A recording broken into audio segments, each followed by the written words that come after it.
এখন শুনবেন সকাল 30টা সংবাদ। প্রিয় চেরাবেড়া থেকে খবর পড়ছি, আমি তিরিং বিরিং মিয়া। প্রচারিত হচ্ছে মেদাপাড়া ভুট্টার ভূমির পাশের গড়িয়া থেকে। কুইচা মুরগি বনবিলায় ধরে পলাতক। সমুদ্রে পড়ে গিয়েছে কুতকুতলালির দাদির চুনের কোটা। মশার সাথে ট্রাকের সংঘর্ষ। ঘাটায় একটি তেলাপোকার বিরুদ্ধে ধর্ষণের অভিযোগ। এবারের কুরবানি হতে পারে, নাও হতে পারে। পারভিন ম্যাডামের হাঁসকে এক ন্যাড়া কুকুর প্রপোজ করায় ন্যাড়া কুকুরের বিরুদ্ধে নারী নির্যাতনের অভিযোগ। এছাড়াও আরো অনেক সংবাদ নিয়ে আপনাদের সাথে আছি আমি। এবারে বিস্তারিত। গতকাল এক কুইচা মুরগি এক বনবিলায় ধরে পালিয়ে গহীন সমুদ্রে পানির ভিতর লুকিয়ে যায়। 366টা ডুবুরি নিয়ে খোঁজ করার পর জানা যায় বনবিলাইয়ের কোনো ক্ষতি হয়নি, তবে কুইচা মুরগির পেট ফোলা ফোলা অবস্থায় পাওয়া যায়। জানা যায় কুতকুতালির দাদি হানিমুনে গিয়ে পান খাওয়ার সময় তার চুনের কোটাটি গভীর সমুদ্রে পড়ে যায়।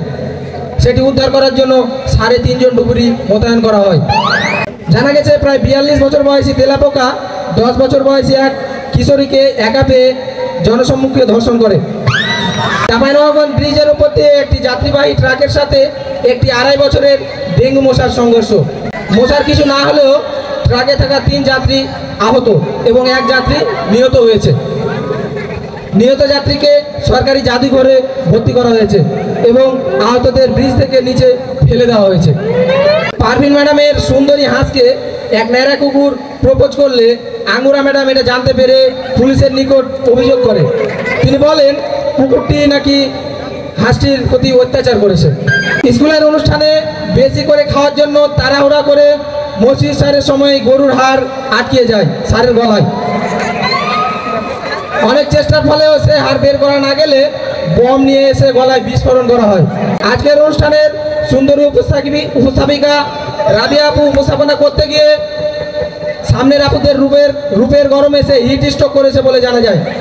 তাকে সুস্থ করার জন্য অন্য উপস্থাপক রুবেল তাকে টেনে হিঁচড়ে স্টেজের নিচে নিয়ে যায় তাকে শরবত খাওয়ানোর জন্য। সেখান থেকে রুবেল পলাতক।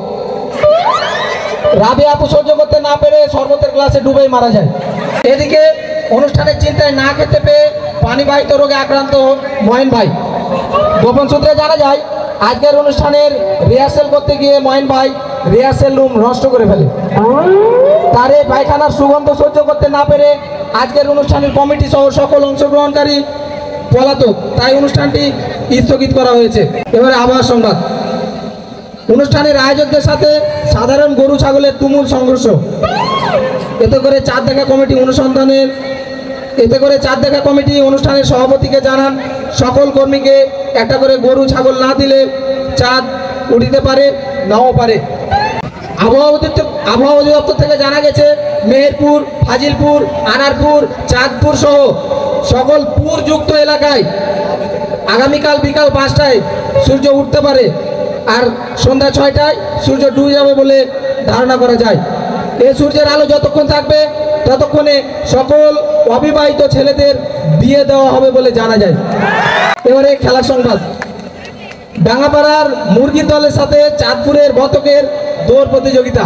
মুরগির নেতা জানায় বতকের শরীর নড়ার আগে তারা দৌড় শেষ করে ফেলবে। গতকাল চিকন আলী সোহাগের সাথে মটু মিয়া শহীদুলের লড়াই প্রতিযোগিতা নিমলের খাড়ির পাহাড়ে হয়। লড়াই চলাকালে চিকন আলী সোহাগ মটু মিয়া শহীদুলকে ধাক্কা দিলে শহীদুল খাড়িতে পড়ে যায়। মিঠাপাড়া হাই স্কুলের স্বেচ্ছাসেবক দল শহীদুলকে উদ্ধার করতে হিমশিম খায়। তারপর স্বাস্থ্যবান সিয়াবুদ্দিন ভাই বাম হাত দিয়ে শহীদুলকে উদ্ধার করেন। অবশেষে জয়লাভ করায় চিকন আলীকে স্যান্ডেলে মারা পরিয়ে পুরো এলাকায় ঘোরানো হয়। এখনকার মতো খবর এখানে শেষ করছি। পরবর্তী খবরের জন্য সকলকে আমন্ত্রণ।